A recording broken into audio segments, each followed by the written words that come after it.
The Power of Now. A Guide to Spiritual Enlightenment. By Eckhart Tolle. Prepared by Durisa Double from Ethiopia. Please subscribe the Ethiopian Engineering Academy YouTube channel. If you have question, contact me by Telegram. Thanks for subscribing. Part 7. Chapter 6. The Inner Body. Being is your deepest self. You spoke earlier about the importance of having deep roots within or inhabiting the body. Can you explain what you meant by that? The body can become a point of access into the realm of being. Let's go into that more deeply now. I am still not quite sure if I fully understand what you mean by being. Water? What do you mean by that? I don't understand it. This is what a fish would say if it had a human mind. Please stop trying to understand being. You have already had significant glimpses of being, but the mind will always try to squeeze it into a little box and then put a label on it. It cannot be done. It cannot become an object of knowledge. In being, subject and object merge into one. Being can be felt as the ever-present I am that is beyond name and form. To feel and thus to know that you are and to abide in that deeply rooted state is enlightenment, is the truth that Jesus says will make you free. Free from what? Free from the illusion that you are nothing more than your physical body and your mind. This illusion of the self, as the Buddha calls it, is the core error. Free from fear in its countless disguises as the inevitable consequence of that illusion, the fear that is your constant tormentor as long as you derive your sense of self only from this ephemeral and vulnerable form. And free from sin, which is the suffering you unconsciously inflict on yourself and others as long as this illusory sense of self governs what you think, say, and do. Look beyond the words. I don't like the words in. It implies that I am being judged and found guilty. I can understand that. Over the centuries, many erroneous views and interpretations have accumulated around words such as sin, due to ignorance, misunderstanding, or a desire to control, but they contain an essential core of truth. If you are unable to look beyond such interpretations and so cannot recognize the reality to which the word points, then don't use it. Don't get stuck on the level of words. A word is no more than a means to an end. It's an abstraction. Not unlike a signpost, it points beyond itself. The word honey isn't honey. You can study and talk about honey for as long as you like, but you won't really know it until you taste it. After you have tasted it, the word becomes less important to you. You won't be attached to it anymore. Similarly, you can talk or think about God continuously for the rest of your life, but does that mean you know or have even glimpsed the reality to which the word points? It really is no more than an obsessive attachment to a signpost, a mental idol. The reverse also applies.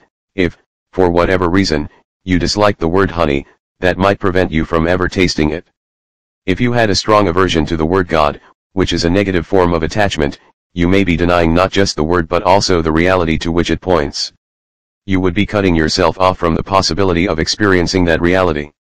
All this is, of course, intrinsically connected with being identified with your mind. So, if a word doesn't work for you anymore, then drop it and replace it with one that does work. If you don't like the word sin, then call it unconsciousness or insanity. That may get you closer to the truth, the reality behind the word, than a long misused word like sin, and leaves little room for guilt. I don't like those words either. They imply that there is something wrong with me. I am being judged. Of course there is something wrong with you, and you are not being judged. I don't mean to offend you personally, but do you not belong to the human race that has killed over 100 million members of their own species in the 20th century alone? You mean guilt by association? It is not a question of guilt. But as long as you are run by the ego mind, you are part of the collective insanity. Perhaps you haven't looked very deeply into the human condition in its state of dominance by the ego mind. Open your eyes and see the fear, the despair, the greed, and the violence that are all pervasive. See the heinous cruelty and suffering on an unimaginable scale that humans have inflicted and continue to inflict on each other as well as on other life forms on the planet. You don't need to condemn. Just observe. That is sin. That is insanity. That is unconsciousness. Above all, don't forget to observe your own mind. Seek out the root of the insanity there. Finding your invisible and indestructible reality. You said that identification with our physical form is part of the illusion, so how can the body, the physical form, bring you to a realization of being? The body that you can see and touch cannot take you into being. But that visible and tangible body is only an outer shell, or rather a limited and distorted perception of a deeper reality. In your natural state of connectedness with being, this deeper reality can be felt every moment as the invisible inner body, the animating presence within you. So to inhabit the body is to feel the body from within, to feel the life inside the body and thereby come to know that you are beyond the outer form. But that is only the beginning of an inward journey that will take you ever more deeply into a realm of great stillness and peace, yet also of great power and vibrant life. At first, you may only get fleeting glimpses of it, but through them you will begin to realize that you are not just a meaningless fragment in an alien universe, briefly suspended between birth and death, allowed a few short-lived pleasures followed by pain and ultimate annihilation. Underneath your outer form, you are connected with something so vast, so immeasurable and sacred, that it cannot be conceived or spoken of, yet I am speaking of it now. I am speaking of it not to give you something to believe in but to show you how you can know it for yourself. You are cut off from being as long as your mind takes up all your attention. When this happens, and it happens continuously for most people, you are not in your body. The mind absorbs all your consciousness and transforms it into mind stuff. You cannot stop thinking. Compulsive thinking has become a collective disease. Your whole sense of who you are is then derived from mind activity. Your identity, as it is no longer rooted in being, becomes a vulnerable and ever-needy mental construct, which creates fear as the predominant underlying emotion. The one thing that truly matters is then missing from your life, awareness of your deeper self, your invisible and indestructible reality. To become conscious of being, you need to reclaim consciousness from the mind. This is one of the most essential tasks on your spiritual journey. It will free vast amounts of consciousness that previously had been trapped in useless and compulsive thinking. A very effective way of doing this is simply to take the focus of your attention away from thinking and direct it into the body, where being can be felt in the first instance as the invisible energy field that gives life to what you perceive as the physical body. Connecting with the inner body, please try it now. You may find it helpful to close your eyes for this practice.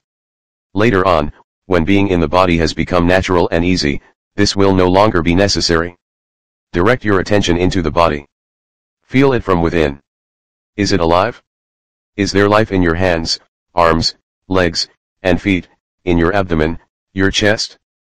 Can you feel the subtle energy field that pervades the entire body and gives vibrant life to every organ and every cell? Can you feel it simultaneously in all parts of the body as a single field of energy? Keep focusing on the feeling of your inner body for a few moments. Do not start to think about it. Feel it. The more attention you give it, the clearer and stronger this feeling will become. It will feel as if every cell is becoming more alive, and if you have a strong visual sense, you may get an image of your body becoming luminous.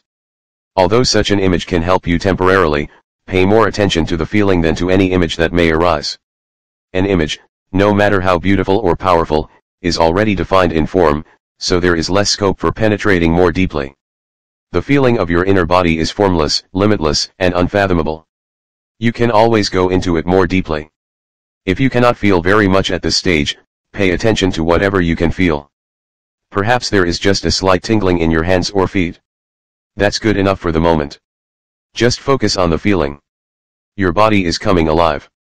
Later, we will practice some more. Please open your eyes now, but keep some attention in the inner energy field of the body even as you look around the room.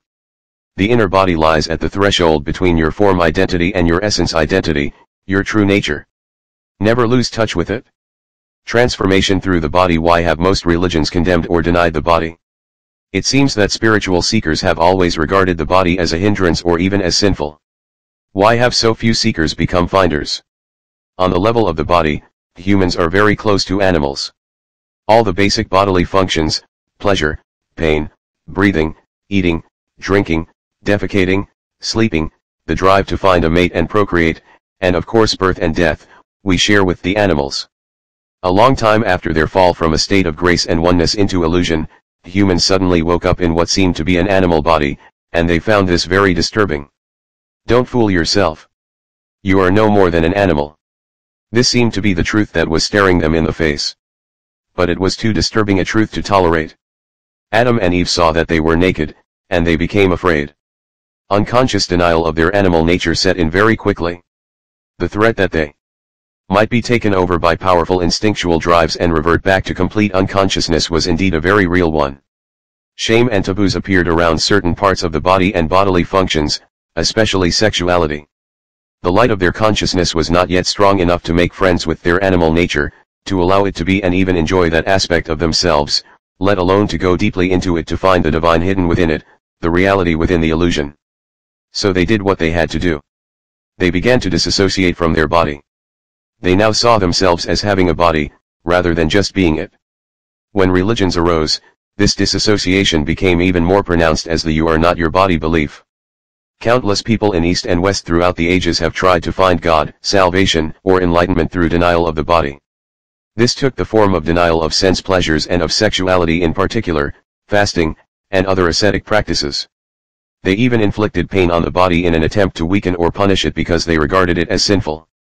In Christianity, this used to be called mortification of the flesh. Others tried to escape from the body by entering trance states or seeking out of the body experiences. Many still do. Even the Buddha is said to have practiced body denial through fasting and extreme forms of asceticism for 6 years, but he did not attain enlightenment until after he had given up this practice. The fact is that no one has ever become enlightened through denying or fighting the body or through an out-of-the-body experience.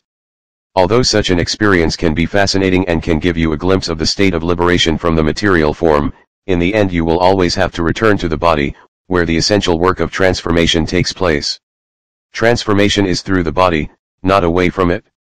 This is why no true master has ever advocated fighting or leaving the body, although their mind-based followers often have. Of the ancient teachings concerning the body, only certain fragments survive, such as Jesus' statement that your whole body will be filled with light, or they survive as myths, such as the belief that Jesus never relinquished his body but remained one with it and ascended into heaven with it. Almost no one to this day has understood those fragments or the hidden meaning of certain myths, and the "you are not your body" belief has prevailed universally, leading to body denial and attempts to escape from the body. Countless seekers have thus been prevented from attaining spiritual realization for themselves and becoming finders. Is it possible to recover the lost teachings on the significance of the body or to reconstruct them from the existing fragments? There is no need for that. All spiritual teachings originate from the same source. In that sense, there is and always has been only one master, who manifests in many different forms. I am that master, and so are you, once you are able to access the source within. And the way to it is through the inner body. Although all spiritual teachings originate from the same source, once they become verbalized and written down they are obviously no more than collections of words, and a word is nothing but a signpost, as we talked about earlier. All such teachings are signposts pointing the way back to the source. I have already spoken of the truth that is hidden within your body, but I will summarize for you again the lost teachings of the masters, so here is another signpost. Please endeavor to feel your inner body as you read or listen. Sermon on the body. What you perceive as a dense physical structure called the body, which is subject to disease, old age, and death, is not ultimately real, is not you. It is a misperception of your essential reality that is beyond birth and death, and is due to the limitations of your mind, which, having lost touch with being, creates the body as evidence of its illusory belief in separation and to justify its state of fear. But do not turn away from the body, for within that symbol of impermanence, limitation, and death that you perceive as the illusory creation of your mind is concealed the splendor of your essential and immortal reality. Do not turn your attention elsewhere in your search for the truth, for it is nowhere else to be found but within your body. Do not fight against the body, for in doing so you are fighting against your own reality. You are your body. The body that you can see and touch is only a thin illusory veil. Underneath it lies the invisible inner body, the doorway into being, into life unmanifested. Through the inner body, you are inseparably connected to this unmanifested one life, birthless, deathless, eternally present. Through the inner body, you are forever one with God. Have deep roots within. The key is to be in a state of permanent connectedness with your inner body, to feel it at all times. This will rapidly deepen and transform your life. The more consciousness you direct into the inner body, the higher its vibrational frequency becomes, much like a light that grows brighter as you turn up the dimmer switch and so increase the flow of electricity. At this higher energy level, negativity cannot affect you anymore, and you tend to attract new circumstances that reflect this higher frequency. If you keep your attention in the body as much as possible, you will be anchored in the now. You won't lose yourself in the external world, and you won't lose yourself in your mind. Thoughts and emotions, fears and desires, may still be there to some extent, but they won't take you over. Please examine where your attention is at this moment. You are listening to me, or you are reading these words in a book. That is the focus of your attention. You are also peripherally aware of your surroundings, other people, and so on. Furthermore, there may be some mind activity around what you are hearing or reading, some mental commentary. Yet there is no need for any of this to absorb all your attention. See if you can be in touch with your inner body at the same time. Keep some of your attention within. Don't let it all flow out. Feel your whole body from within, as a single field of energy. It is almost as if you were listening or reading with your whole body. Let this be your practice in the days and weeks to come. Do not give all your attention away to the mind and the external world. By all means focus on what you are doing, but feel the inner body at the same time whenever possible. Stay rooted within. Then observe how this changes your state of consciousness and the quality of what you are doing. Whenever you are waiting, wherever it may be, use that time to feel the inner body. In this way, traffic jams and line UPS become very enjoyable.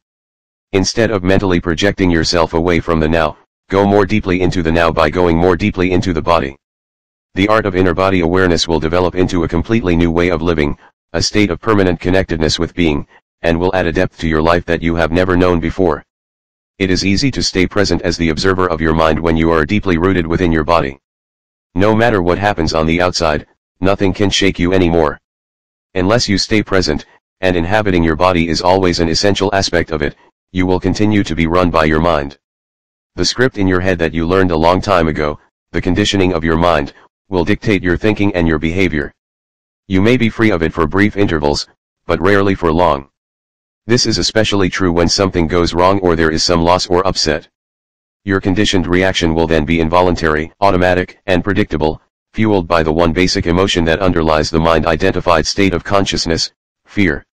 So when such challenges come, as they always do, make it a habit to go within at once and focus as much as you can on the inner energy field of your body. This need not take long, just a few seconds. But you need to do it the moment that the challenge presents itself. Any delay will allow a conditioned mental emotional reaction to arise and take you over. When you focus within and feel the inner body, you immediately become still and present as you are withdrawing consciousness from the mind. If a response is required in that situation, it will come up from this deeper level. Just as the sun is infinitely brighter than a candle flame, there is infinitely more intelligence in being than in your mind. As long as you are in conscious contact with your inner body, you are like a tree that is deeply rooted in the earth, or a building with a deep and solid foundation. The latter analogy is used by Jesus in the generally misunderstood parable of the two men who build a house.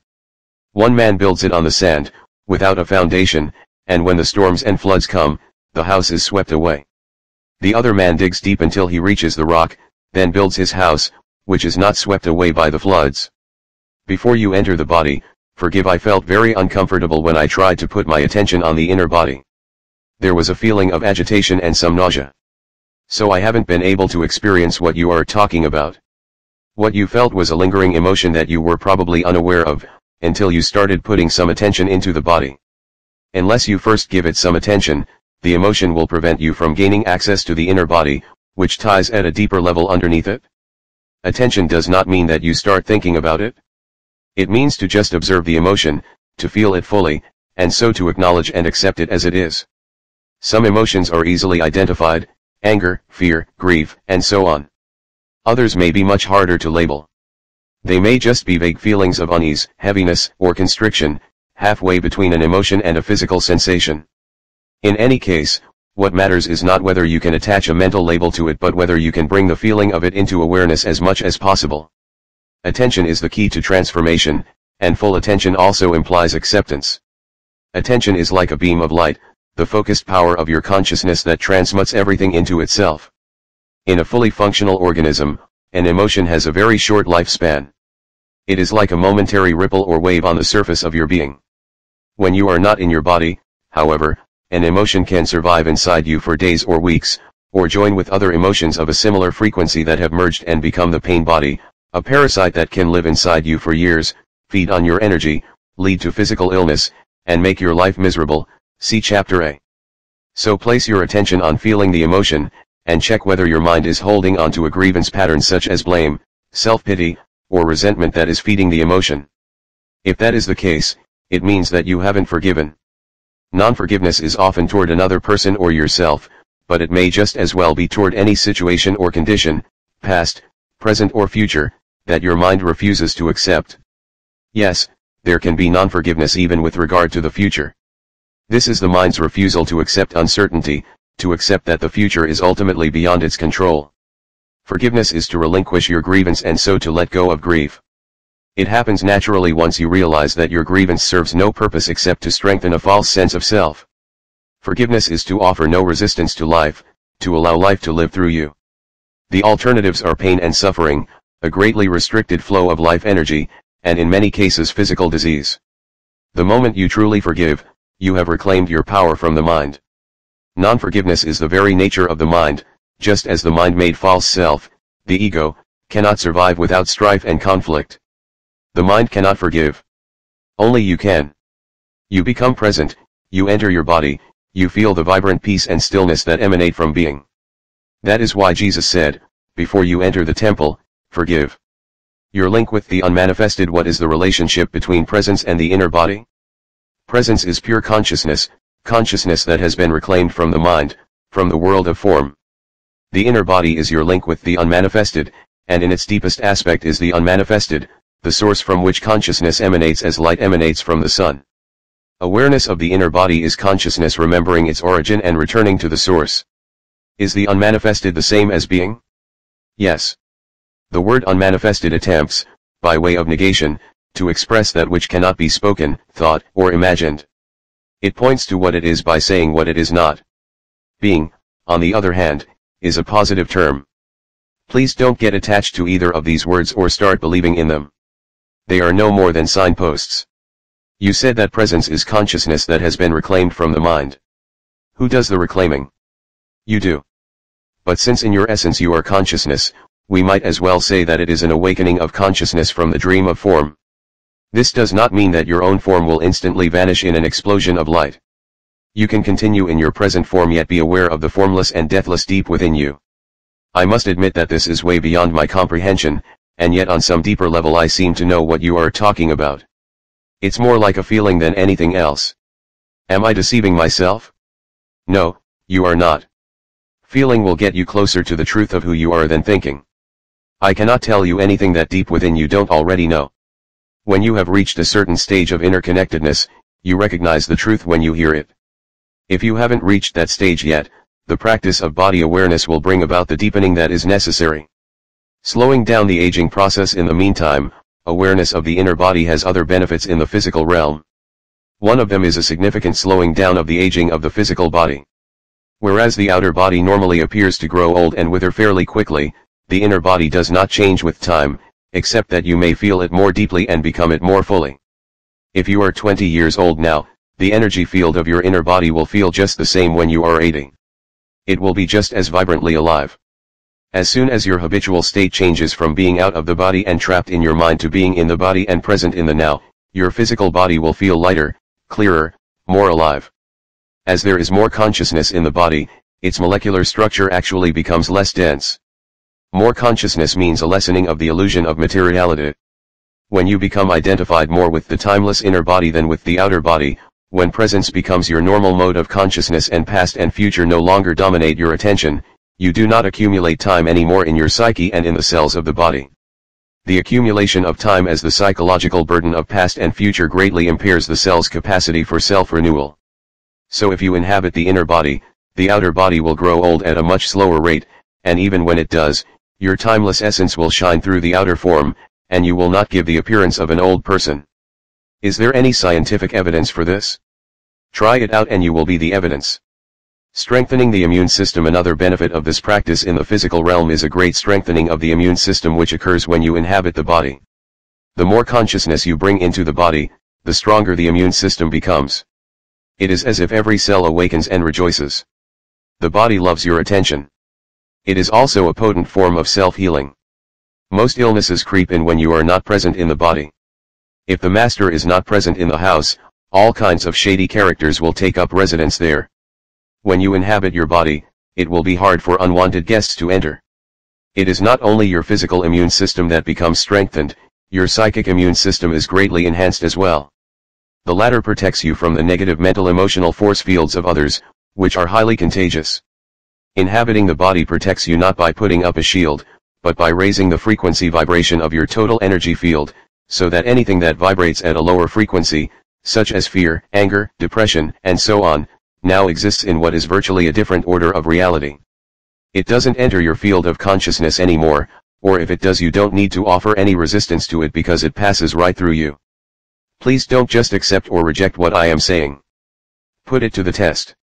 There is a simple but powerful self-healing meditation that you can do whenever you feel the need to boost your immune system.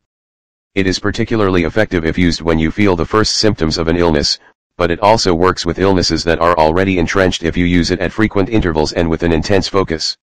It will also counteract any disruption of your energy field by some form of negativity. However, it is not a substitute for the moment-to-moment practice of being in the body, otherwise, its effect will only be temporary. Here it is. When you are unoccupied for a few minutes, and especially last thing at night before falling asleep and first thing in the morning before getting up, flood your body with consciousness. Close your eyes. Lie flat on your back. Choose different parts of your body to focus your attention on briefly at first: hands, feet, arms, legs, abdomen, chest, head, and so on. Feel the life energy inside those parts as intensely as you can. Stay with each part for 15 seconds or so. Then let your attention run through the body like a wave a few times, from feet to head and back again. This need only take a minute or so. After that, feel the inner body in its totality, as a single field of energy. Hold that feeling for a few minutes. Be intensely present during that time, present in every cell of your body. Don't be concerned if the mind occasionally succeeds in drawing your attention out of the body and you lose yourself in some thought. As soon as you notice that this has happened, just return your attention to the inner body. Let the breath take you into the body. At times, when my mind has been very active, it has acquired such momentum that it is impossible to take my attention away from it and feel the inner body. This happens particularly when I get into a worry or anxiety pattern. Do you have any suggestions? If at any time you are finding it hard to get in touch with the inner body, it is usually easier to focus on your breathing first. Conscious breathing, which is a powerful meditation in its own right, will gradually put you in touch with the body. Follow the breath with your attention as it moves in and out of your body. Breathe into the body, and feel your abdomen expanding and contracting slightly with each inhalation and exhalation. If you find it easy to visualize, close your eyes and see yourself surrounded by light or immersed in a luminous substance, a sea of consciousness. Then breathe in that light. Feel that luminous substance filling up your body and making it luminous also. Then gradually focus more on the feeling. You are now in your body. Don't get attached to any visual image. Creative use of mind. If you need to use your mind for a specific purpose, use it in conjunction with your inner body. Only if you are able to be conscious without thought can you use your mind creatively, and the easiest way to enter that state is through your body. Whenever an answer, a solution, or a creative idea is needed, stop thinking for a moment by focusing attention on your inner energy field. Become aware of the stillness. When you resume thinking, it will be fresh and creative. In any thought activity, make it a habit to go back and forth every few minutes or so between thinking and an inner kind of listening, an inner stillness. We could say, don't just think with your head, think with your whole body. The art of listening. When listening to another person, don't just listen with your mind, listen with your whole body. Feel the energy field of your inner body as you listen. That takes attention away from thinking and creates a still space that enables you to truly listen without the mind interfering. You are giving the other person space to be. It is the most precious gift you can give. Most people don't know how to listen because the major part of their attention is taken up by thinking.